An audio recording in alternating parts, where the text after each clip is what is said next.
Cette plénière qui consacre la fin de la procédure d'adoption de ce texte important. Je voudrais dire quelques mots à l'endroit des Sénégalais, puisqu'étant un témoin privilégié de tout ce processus depuis le début. Monsieur le ministre garde des Sceaux a rappelé le processus, d'autres l'ont fait. Ça n'a pas démarré avec le dialogue politique. Ça a démarré avec notre serment politique en 2014. Les engagements qui viennent d'être intégrés dans la Constitution adoptée ont traversé tout le parcours politique, nos engagements, aux élections législatives de 2017, à la présidentielle de 2019, dont j'étais le candidat, aux différentes échéances de 2022, jusqu'à l'élection présidentielle de 2024 et l'élection législative de 2024. Le président de la République a souhaité convoquer un dialogue national. Certains veulent nous faire croire qu'il faut institutionnaliser avant toute réforme, avant toute expression du pouvoir constituant, il faut convoquer. Et ceux qui en font un droit, eux-mêmes ne constituent qu'une minorité dans le pays. À quoi sert un système démocratique qui permet à tout citoyen d'aller à la conquête du suffrage universel, d'avoir une majorité parlementaire et de pouvoir exercer un pouvoir constituant dérivé? Si ce pouvoir devait être exercé par d'autres citoyens non investis d'une quelconque légitimité sous le couvert de la société civile ou de partis politiques. Le dialogue est important, mais il n'est pas institutionnel. Ce dialogue a existé. Le président a souhaité convoquer un dialogue politique. J'étais de ceux qui avaient dit, et qui lui avaient dit, que le Sénégal n'avait pas besoin, en son temps, de dialogue politique. Nous avions besoin d'un dialogue sur l'économie. Je lui ai dit ça dans son bureau, et je l'ai répété en réunion de bureau politique. Le président a tenu à faire un dialogue politique, auquel Pastef les Patriotes a assisté, au même titre que beaucoup d'autres formations politiques, d'organisations de toute obédience. Il n'y a pratiquement pas une seule disposition de cette réforme constitutionnelle qui n'ait été consacrée par ce dialogue politique. S'il y en a, c'est à la limite une ou deux, pas plus. Tout ce qui a été matérialisé est issu de ce dialogue politique. Parler de dialogue, vous m'excuserez du terme, c'est faire de la diversion. Le dialogue a eu lieu. À l'issue de ce dialogue, un rapport a été transmis au président de la République par ceux qui l'avaient mandaté pour conduire ce dialogue. En l'occurrence, le Dr Cheikh Gueye et son équipe. Vous avez tous suivi la remise officielle de ce rapport que nous avons tous. Ensuite, le président de la République a éprouvé le besoin de mettre en place un comité technique constitué de juristes pour transcrire les propositions de ce dialogue en texte. Certains, je peux les citer dans ce comité, il y avait le professeur Babacar Gaye, le juge Souleymane Teliko, Biram Sen de la DGE, et j'en passe et j'en passe. Cette équipe a pris encore des mois pour travailler sur les textes qu'elle a remis au président de la République également. À l'issue de cette étape, le président m'a fait convoquer, moi personnellement, pour me remettre dans une clé USB l'ensemble des textes qui avaient été rédigés par ce comité et m'a demandé de mettre en place une équipe de travail pour affiner ces textes. J'ai mis en place cette équipe de travail qui a travaillé pendant 4 à 5 mois. Les réunions se tenaient au Petit Palais. Même durant le mois de Ramadan, des journées ont été passées à faire ce travail. Certains honorables députés ici présents font partie de ce comité. Pendant des mois, le comité a travaillé. Des journées ont été passées sur ces textes-là. C'est moi qui fournissais le repas chaque midi. Donc, nous dire que ces textes sont tombés du ciel, c'est faire de la désinformation. Et à l'issue de ce travail du comité, nous avons rendu encore une fois le travail au président de la République, qui a pris son temps de regarder les textes, et particulièrement le texte sur la Constitution. S'il y a tripatouillage, ça vient du président de la République. Parce qu'il a pris le texte et il a commencé à voir qu'est-ce qui l'arrange et qu'est-ce qui ne l'arrange pas, lui, président de la République. La Constitution n'appartient pas à Bassirou Diomaye Diakhar Faye. Il ne peut pas prendre le texte, regarder article par article et dire que ah non, je ne veux plus déclarer mon patrimoine à la sortie. Non, je veux être président de parti. Sur des engagements pris dans un dialogue politique, pris par le parti politique depuis plus de 10 ans. Des engagements que nous avons portés auprès du peuple sénégalais. Des engagements qui ont été transcrits par des spécialistes du droit en texte. Des engagements qui ont été repris par le comité. Au nom de quoi une seule personne peut se donner la latitude de faire un tri des dispositions qui lui conviennent et de celles qui ne lui conviennent pas. Cela est inadmissible. Le président n'est pas un pouvoir constituant. Le pouvoir constituant, il est là, c'est l'Assemblée nationale, quand il est dérivé, et il est dehors quand c'est un référendum qui est convoqué. Le président n'a pas convoqué un référendum, il n'a pas invoqué l'article 51 de la Constitution. Tant mieux, le pouvoir constituant dérivé s'est approprié de ces textes, les a restitués dans leur pureté originelle. Le président ne s'est pas arrêté à cette étape. Il a choisi ce qui lui convenait dans le texte pour l'amener au Conseil constitutionnel et demander un avis du Conseil constitutionnel. Beaucoup de choses se sont passées entre ces étapes qu'au nom de la raison d'État, je garderai pour moi, pour le moment. Nous devons tous éviter de nous faire parler, parce que nous savons ce qui s'est passé. Nous le savons. Le président sait que nous savons, et ceux qui doivent savoir savent que nous savons. Ce n'est pas normal. C'est tout ce que PASTEF a combattu pendant 10 ans, avec tous les sacrifices qui ont été consentis, que le président a voulu fouler du pied. J'entends une certaine opposition aujourd'hui se présenter comme défenseur de Bassirou Diomaye Faye, ça nous fait rire. Ça nous fait rire. Mais la nature a un horreur du vide. Quand vous vous séparez de votre âme, de votre base, de votre assiette, de votre assise, évidemment, toutes sortes de récupérateurs vont vous récupérer pour vous orienter vers d'autres causes qui n'ont rien à voir avec l'objet de notre combat. Nous ne pouvons pas l'accepter. Et c'est pourquoi le pouvoir constituant, et je félicite les députés qui ont pris l'initiative, a fait une proposition de révision constitutionnelle conforme à ce qui est issu du dialogue, conforme à ce qui est issu de toutes les réflexions qui ont été initiées, conforme à ce que le comité technique avait fait. À partir de ce moment, le pouvoir constituant s'est exprimé aujourd'hui. Et il s'est fortement exprimé. Fortement exprimé. Nous sommes dans une démocratie. Les choses se règlent dans les canaux qui ont été tracés par les textes. 1/10 des députés ou le président de la République peuvent toujours saisir le Conseil constitutionnel.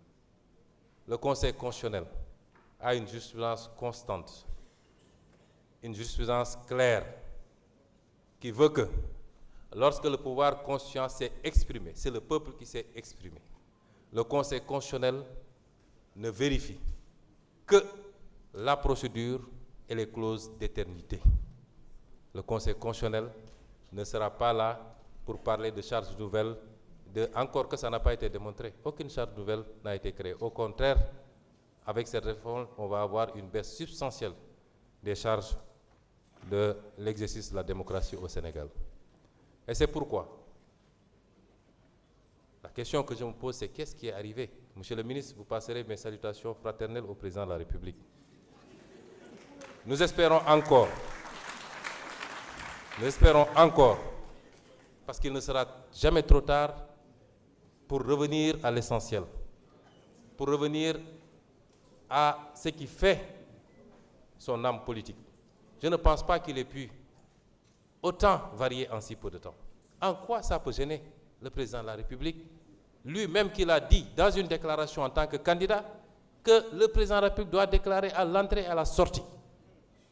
Il l'a dit, les vidéos sont là. Qu'est-ce qui a changé entre-temps? Lui-même a dit, dans les vidéos qui sont là, lorsqu'on était opposants, et nous tous nous le disions, que le président de la République ne peut pas être président de parti, parce que quand on l'attaque en tant que président de parti, on invoque son statut de président de la République. Qu'est-ce qui a pu changer? Qu'est-ce qui est arrivé à notre petit frère et président de la République, Bassirou Diomaye Diakhar Faye? Qu'est-ce qui lui est arrivé? En quoi cela peut gêner? Nous, on déclare à l'entrée et à la sortie. Moi, j'ai déclaré en tant que Premier ministre. J'ai 3 mois pour déclarer à la sortie. Et je vais déclarer la semaine prochaine. Pourquoi le président de la République ne déclarerait pas à l'entrée et à la sortie? Quel est le problème? Cette constitution, cette réforme est l'une des plus consolidantes. L'une qui nous permet de faire des pas de géant dans le perfectionnement de la démocratie sénégalaise, dans la transparence dans la gestion publique. En quoi est-ce qu'on peut avoir peur de cette réforme? Et c'est au nom de tout cela que je le dis ici. Dès aujourd'hui, je saisirai le président de la République pour lui transmettre la proposition adoptée.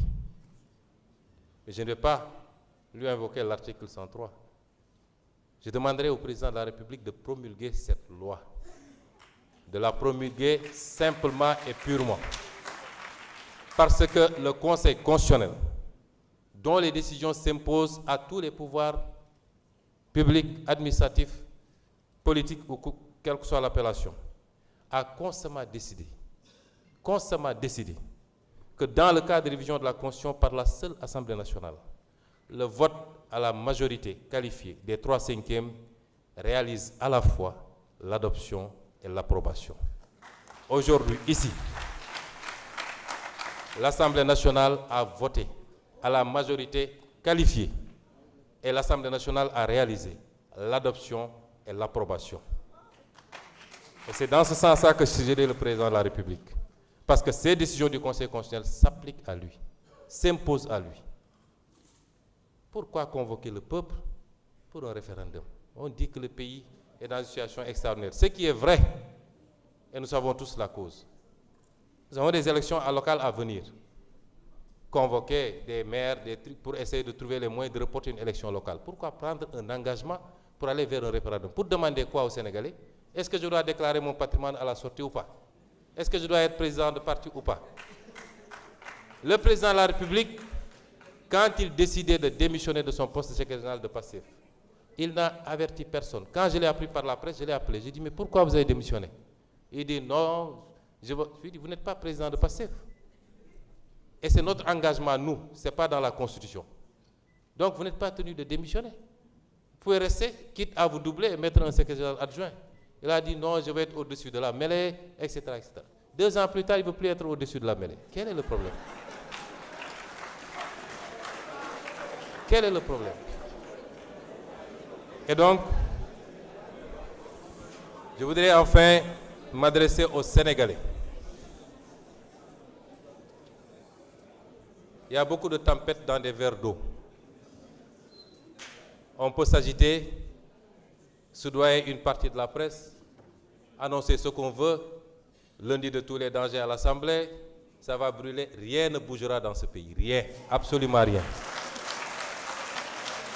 Rien ne bougera.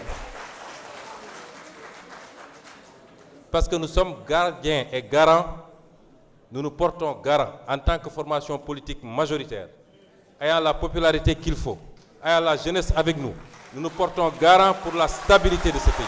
Rien ne bougera.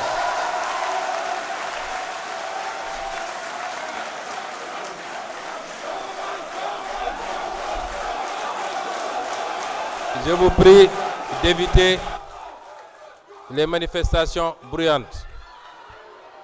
Je vous prie d'éviter les manifestations bruyantes. Rien ne bougera dans ce pays. Les lois qui devront être votées seront votées. Ceux qui veulent faire recours ont des voies de recours. Les décisions s'appliqueront à tout le monde. Et les Sénégalais iront tranquillement à chaque élection choisir ceux qu'ils veulent choisir pour conduire les destinées de ce pays. Il n'y aura aucun grabuge dans ce pays, s'il plaît à Dieu. mbokk yi pare nañu wot bi waaye waxtaan bi am na solo dégg naa ñu ne la ñu bëggoon am nañ ko ndax dañoo bëggoon a ñëw perturber amuñu fi dara waxtaan bu jaaree na fi am xam-xam jolli na fi sénégalais jàngat nañ ci ba xam lan mooy réforme bi moo wax ni réforme bi kenn moomu ko ñun ñëpp a ci liggéey dégg naa ñu naan dañoo foqati réforme bi ci président déedéet président ñun li ñu liggéey ci réforme bi liggéeyu ko ci ndax ñun ñoo doon tëju di yendu ba ngoon sëgg ci texte bi ñu paree dañ ko yéet jox ko ci clé USB donc réforme bi moomu ko te assemblée nationale bi moo ko ëpp sañ-sañ ci wote ay loi rawatina nag loi bi nga xam ne loi constitutionnelle la dama bëgg sénégalais xam ni suñu constitution ñaar rek la may ñu mën a soppi constitution moo xam askan wee ko def directement boobu dañuy woote référendum wala assemblée nationale moo ko def président amul boobu sañ-sañ kon lii assemblée def cëram la te nag nañu xam ni assemblée bi ñu ne woon dina soppi ko ba sénégalais gis ko su weesoo loolu ñu xam ni constitution bi dagguñu ko pour kenn képp koo xam ne tey bëgg ngaa jiite réew mi yow xam nga ni constitution bi lañ ca def concerné la bu la yàlla mayoon ba dénk la it la ñu ne yow alal gi nga am koom gi nga am bi ngay dugg ñu fal la président nga taxaw ne benn kër laa am benn oto laa am lii moo nekk sama compte bancaire xanaa kay boo defee 5 ans wala 10 ans booy dem war ngaa dellu ci askan wi ne ñu xoolaat nag yow ci diggante bi ndax jub nga fi ay milliards ci président de la République boo xam ne nee nañu salaire am 4 millions 800 la kon milliards yi fan la war a jóge loolu defuñu ko ci président kese man mii premier ministre bi ma koy nekk dama déclarer sama patrimoine bi ma fa jógee damay déclarer en tant que président de l'Assemblée nationale damay déclarer bu ma génnee damay déclarer loolu la yoon wax kon lan moo waral président bi nga xam ne mooy première institution moom rek war a déclarer suy dugg buy génn du déclarer kon déclaration boobu amul njëriñ kon loolu ku ko bañ rek am na loo nar loo waxagul wala am na loo tàmbali te réforme yi nag pour li ñuy wax assainir la vie publique renforcer la transparence day door kese de ndax li dialogue bi defoon yépp comité bi liggéey ci président bu ko andee wasalaam bu ko andiwut assemblée dina ko proposer mooy li nga xam ne moo jëm ci parti politique yi seen financement contrôle des comptes de campagne ak organe bi war a organiser élection yi ak yeneen dinañ ko dugal ba ci nag loi bi nga xam ne moo war a contrôler nag les fonds politiques assemblée bi dina ko dugal parce que loolu la ñu waxante woon ak sénégalais yi nun du ñu nekk opposition ne lii ñëw pouvoir wax li safaan wa gor ca wax ja nit métti na yomb na yaa ko waxoon defal te loolu nañ ko continuer président de la République warul jiite parti politique man de fi mu ne ni président parti politique la ki nekk président de la République fi mu toll nii du parti politique te kenn forcé ko woon moo jóg ci coobareem ne bana parce que dafa bëgg a wane ni président dafa war a njaboote ñëpp ñaari at lañ ci teg mu ne forcé tey mu buuxante nekk président parti politique lan moo fi soppiku kon réforme yii dama bëgg sénégalais yi xam ni defaguñu wala raar nañu def réforme yu baaxee nii ci réew mi réforme yu dëgëree nii ci réew mi réforme yoo xam ne seetul Masamba seetul Mademba ba ci cour constitutionnel man leen fii lenn fii ñoom Amadou Ba ngi ñii ñoom Malick Ndiaye ngi nii ñoom Ayib Daffé ba ñuy liggéey ci réforme yi président jox ñu ne nañ ko mottali dama wàcc parce que man bokk moon ci liggéey bi dama leen ne liggéey leen parce que bëgguma sax influencer li ngeen di liggéey benn jour ma wàcc war a génn jàdd di leen nuyu ñu ne ma voilà dañu am sax lu ñu la bëgg a laaj man leen lan ngeen ma bëgg a laaj ñu ne ma dañu ne président de la république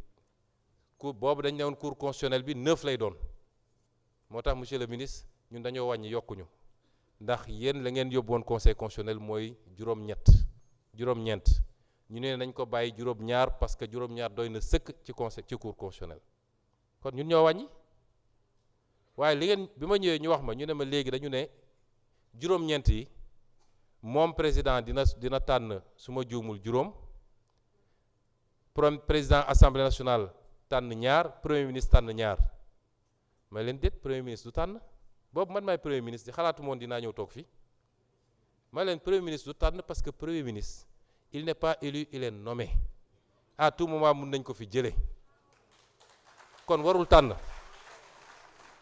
boo demee France président dafa tànn ñett Sénat tànn ñett Assemblée nationale tànn ñett boo demee Maroc roi bi day tànn juróom-benn chambre haute tànn ñett chambre basse tànn ñett waaye premier ministre moom il n'est pas élu kon booy def réforme doo ci seet sa jëmm doo ci seet man fan lañ ma placé ci réforme bi waaye da ngay def loo xam ne njëriñ la ci réew mi jeex na loolu mooy li ñu def fii kon na ñëpp delloo seen xel monsieur le ministre nga nuyul ñu suñu rakk suñu xarit président Bassirou Diomaye Faye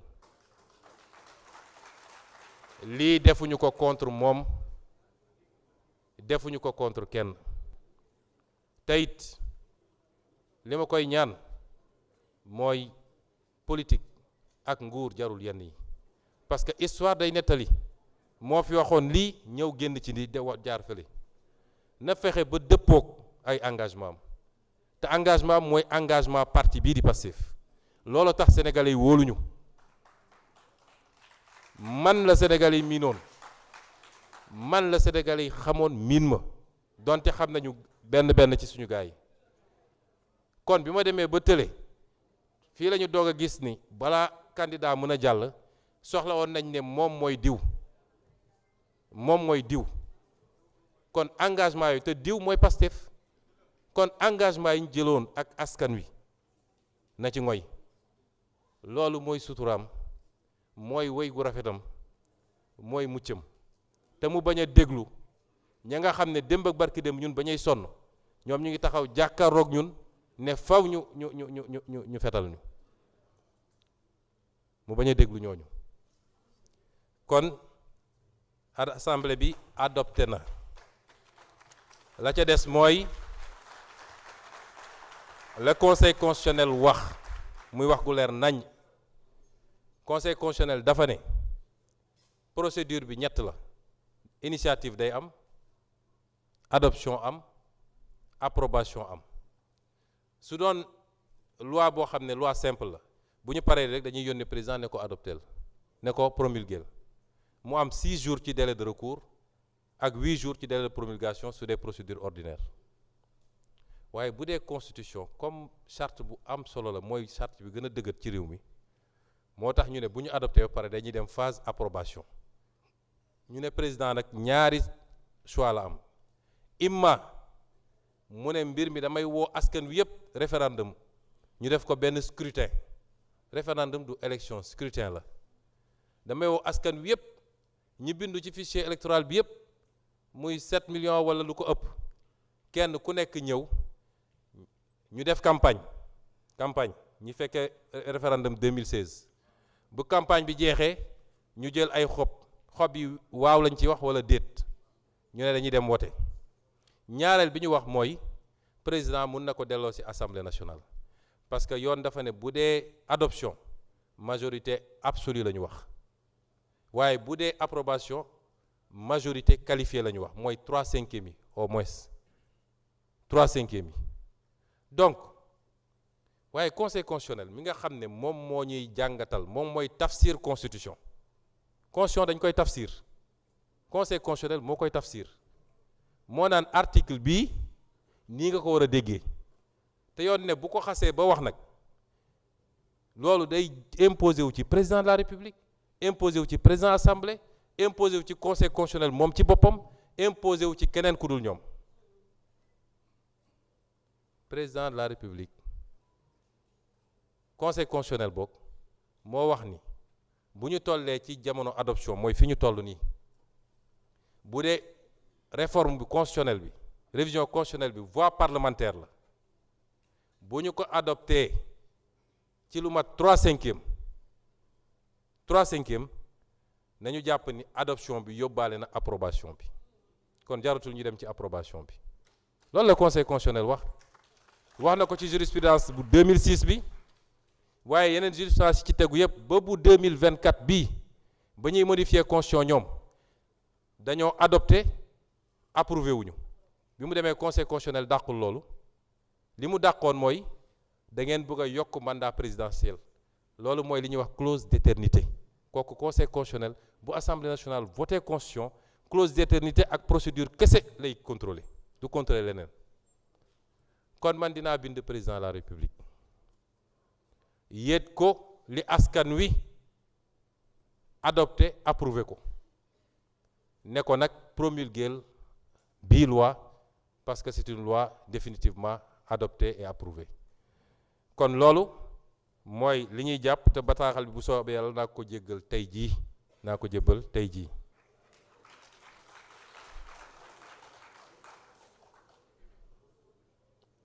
Mes chers collègues, l'ordre du jour étant épuisé, je propose à l'Assemblée de lever la séance et de reprendre nos travaux demain, mardi 30 juin 2026 à 10 h pour le débat d'orientation budgétaire suivi de la clôture de la session ordinaire unique 2025-2026. S'il n'y a pas d'observation, il en est ainsi décidé.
Voilà, donc mbokk yi mu ngi noonu donc la séance est levée comme ni ngeen ko dégg par le président de l'Assemblée nationale Ousmane Sonko mi nga xamante ne moom moo jiite donc la séance plénière donc c'est très clair texte de loi bi ñu doon examiner tey di ko càmbar donc ñeel révision constitution bu